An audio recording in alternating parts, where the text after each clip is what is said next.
सर्वप्रथम इस धरा को नमन करती हूँ। आम्बेडकर जी और यहाँ उपस्थित तमाम लोगों ने मेरा नाम चुना। मैं ये सोच सोच कर अभिभूत हूँ। मैं किस्मत वाली हूँ कि आप लोगों के समक्ष हूँ, आप लोगों के सामने हूँ और अपने दिल की बात कह पा रही हूँ। वैसे तो बीच में वो स्क्रीन की छाया होती है, वो पर्दा होता है, आज वो पर्दा भी हट गया है, तो और ज़्यादा प्रसन्न हूँ कि आपकी आंखों में आंखें डालकर सच कह पाऊँगी। नमस्कार दोस्तों, रूबिका लियाकत पहुंची हैं आरएसएस हेडक्वार्टर, जहां उन्होंने दिया है जबरदस्त भाषण। उन्होंने भारत की भूमि पर और भारतीय सभ्यता से लेकर भारतीय देवी देवताओं और भारतीय संस्कृति पर एक जबरदस्त भाषण दिया है, जिसे देखकर पाकिस्तान और पाकिस्तान के लोगों को लगी है मिर्ची। लेकिन उन्होंने अपने इंटरव्यू में या फिर प्रेस कॉन्फ्रेंस कहें या फिर कहें भाषण में उन्होंने किस किस चीज़ का जिक्र किया है, उसको हमने इस वीडियो में हाईलाइट किया है। आप भी देखें वीडियो में रूबिका लियाकत क्या भारत के बारे में कहते हुए नजर आ रही हैं। आप सबको नमस्कार। सर्वप्रथम इस धरा को नमन करती हूँ। आम्बेडकर जी और यहाँ उपस्थित तमाम लोगों ने मेरा नाम चुना। मैं ये सोच सोच कर अभिभूत हूँ। मैं किस्मत वाली हूँ कि आप लोगों के समक्ष हूँ, आप लोगों के सामने हूँ और अपने दिल की बात कह पा रही हूँ। वैसे तो बीच में वो स्क्रीन की छाया होती है, वो पर्दा होता है, आज वो पर्दा भी हट गया है, तो और ज़्यादा प्रसन्न हूँ कि आपकी आंखों में आंखें डालकर सच कह पाऊँगी। मैंने पूछा मुझे क्या कहना है, तो मुझे कहा गया बस कह दो। तो मैंने कहा कोई विषय है, तो कि जो आप चुन लो वो विषय है। तो मैंने चुन लिया वसुधा का कल्याण। मैंने चुन लिया कि इस धरा का कल्याण विषय अगर ये है तो कोई विचारधारा ले आए, चांद ले आए, सूरज ले आए। अगर देश प्रेम सर्वोपरि है तो फिर सब कबूल है, सब चल जाएगा। कोई विषय चल जाएगा, कोई समाज चल जाएगा, कोई धर्म चल जाएगा, कोई पंथ चल जाएगा, कोई लिंग चल जाएगा। अगर देश प्रेम है तो सब चल जाएगा। और ये मैंने कहीं और नहीं, इसी ज़मीन पर, हिंदुस्तान में, भारत में हर आँखों में देखा है, उसे महसूस किया है, और वही काम मैं स्क्रीन पर भी करने की कोशिश करती हूँ। लोग कहते हैं आप कहते वक्त सोचती नहीं हैं, तो मैं कहती हूँ सोचती हूँ, इसीलिए कह पाती हूँ। और सोचती ये हूँ कि अगर आज मैं रुक गई तो फिर मेरे बच्चे रुक जाएंगे, मेरे बच्चों के बच्चे रुक जाएंगे। तो जो गलत है कह दो, और जो सच है फख्र से कह दो कि ये सच है। और यही मेरी कोशिश भी रहती है। और इतना प्यार, इतना प्रेम मुझे मिलता है कि फिर मुझे पलट कर देखने की ज़रूरत नहीं पड़ती है। और ये आप लोगों का सम्मान है। आज जिस कार्यक्रम में मैं उपस्थित हूँ, मुझे याद है स्कूल में जब छोटी थी, 5वीं कक्षा में रही होंगी, तो हिंदी की मेरी बड़ी स्ट्रिक्ट सी टीचर थी। तो उन्होंने देवऋषि नारद जी के बारे में एक कहानी मुझे सुनाई, बच्चों को सुनाई, और वो कहानी मैं चाहती हूँ कि आपके समक्ष भी रखूँ। तो नारद जी तो आज तो क्या वाईफाई है, क्या 5G है, क्या 4G है। नारद जी ने तो उसका इस्तेमाल बहुत पहले ही कर लिया था। प्लेन व्लेन की ज़रूरत नहीं थी, वो टेलीपोर्ट करते थे, तीनों लोकों में जाकर अपनी बात कहते थे। तो कहानी ये शुरू होती है कि नारद मुनि अपने अंदाज में स्वर्ग लोक में घूम रहे थे, नारायण नारायण कहते हुए। तो अचानक उनको कुछ सूझी, तो उन्होंने भगवान का रुख किया और भगवान से कहा, आपसे एक प्रश्न पूछूं? तो भगवान ने कहा पूछो। ये जानते तो थे कि नारद जी के मुंह से निकल रहा है तो पंगा तो होगा, लेकिन पूछो, उन्होंने कहा। तो उन्होंने कहा, भगवान ये बताइए कि आपका सबसे प्रिय कौन है, आपके हृदय में कौन वास करता है, कौन है जो जिससे आप बेइंतहा प्रेम करते हैं, स्नेह करते हैं। तो भगवान मुस्कुराए और उन्होंने पृथ्वी की ओर देखा और वहाँ इंसानों का टोला था, इंसानों की बस्ती थी। कोई किसी काम में लगा हुआ था, कोई लकड़ी काट रहा था, कोई खेती कर रहा था, कोई अपने हिसाब का जो उस वक्त काम था वो कर रहा था, कोई महिला खाना बना रही थी। तो प्रभु मुस्कुराए और उन्होंने कहा कि ये मेरे दिल में वास करते हैं, इनसे मुझे बड़ा स्नेह है। तो नारद जी को बड़ा गुस्सा आया। तो उन्होंने कहा कि आप मनुष्य की बात कर रहे हैं? तो प्रभु मुस्कुराए और प्रभु ने कहा मनुष्य की बात कर रहा हूँ। तो उन्होंने कहा अरे नारायण नारायण मैं करता फिरता हूँ, ऐसा कोई पल, ऐसा कोई वक्त नहीं गुजरता कि मेरे मुख से नारायण नारायण ना निकले, और आपको प्रसन्न करता है मनुष्य, आपको पसंद आता है मनुष्य, आपका स्नेह मनुष्य से। तो प्रभु फिर मुस्कुराए, उनकी अपनी लीला। उन्होंने कहा कि इस मनुष्य को मैं छोड़ दूंगा, तुम बस ये मेरा जो इम्तिहान है उसे पास कर लो। तो नारद जी ने बोला ऐसा कौन सा इम्तिहान है कि मैं पास ना कर पाऊं? प्रभु आप कहिए करना क्या है? तो प्रभु ने देव ऋषि को कटोरा दिया बड़ा सा, और उसे एकदम एज तक दूध में भर दिया, और प्रभु ने कहा कि अब इसे तुम तीनों लोकों में लेकर घूमो, पर ध्यान रहे एक बूंद दूध की नीचे ना गिरने पाए।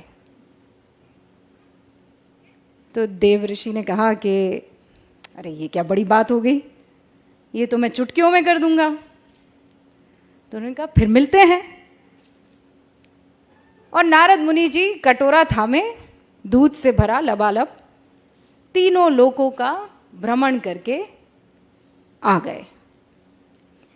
प्रभु के सामने पहुंचे, प्रभु मुस्कुराए, कहा लौट आए?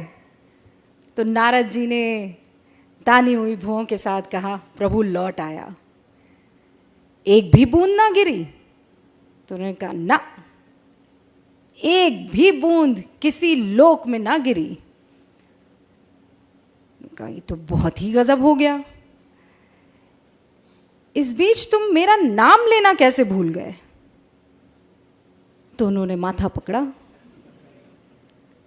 उन्होंने कहा प्रभु ये तो बड़ी गलती हो गई, मैं सोच रहा था कि दूध ना गिरने पाए, मेरा तो सारा ध्यान दूध के कटोरे पर था, नारायण तो मुख से निकला नहीं। तो प्रभु फिर मुस्कुराए और प्रभु ने कहा इसीलिए मुझे मनुष्य पसंद है। वो जिंदगी की हर तकलीफ से जूझता रहता है, वो हर मुश्किल से हर रोज गुजरता है, उसकी जिंदगी के कटोरे में परेशानियों का दूध लबालब है, लेकिन फिर भी वो मेरा नाम लेना नहीं भूलता है।